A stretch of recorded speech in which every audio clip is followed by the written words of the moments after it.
Zgodaj zjutraj je na gori Gerizim. Veter v bledem jutranjem svitu dviguje prah ob zvoku molitve. Samaritanski častilci na vrhu gore pojejo pesem o morju. Praznujejo svoj šavot s petjem in proučevanjem Tore vso noč.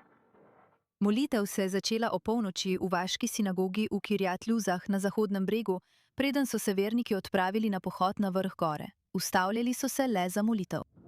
In končali so na svetem kraju, kjer Samaritani verjamejo, da je bil Abraham preizkušen in kjer je Jozue postavil kamniti oltar. V samaritski različici Tore je to tisto, kar je Ješua ben Nun storil, ko je prečkal reko Jordan. Tako je zgradil oltar na gori Gerizim in postavil 12 kamnov na njihovo določeno mesto. To je starodavni obred. Arheološki dokazi kažejo, da so Samarijani sodelovali v romanju za šavot na gori Gerizim vsaj 2500 let. Za razliko od glavne judovske tradicije, Samarijani svetopisemsko navodilo, da štejejo 50 dni od dneva po soboti, razumejo dobesedno kot nedeljo. Njihov praznik traja 7 dni, z molitvami in obredi skozi vso noč. Samaritanska skupnost je pravzaprav potomka celotnega ljudstva, ki je obstajalo, imelo svoj jezik, svojo zastavo, svojo zgodovino, tako kot je opredeljen vsak narod in ljudstvo.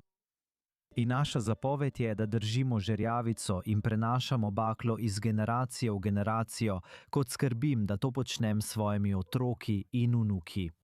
Jaz sem generacija 126, moji otroci so generacija 127, moji vnuki pa so generacija 128 v tej državi. Menaše Catka pripada eni od 4 družin, ki sestavljajo samarijsko skupnost v Izraelu. Pravzaprav smo najmanjša skupnost na svetu, čeprav nas je bilo nekoč 2 milijona. Toda vsa cesarstva, ki so šla skozi ta kraj, in vse vojne, ki so prizadele ljudstvo Izraela v deželi Izrael, so prizadele tudi samarijansko skupnost. Dosegli smo najnižjo točko, ko nas je bilo malo več kot 100 in hvala Bogu danes, na začetku 21. stoletja, smo skupnost z 905 člani.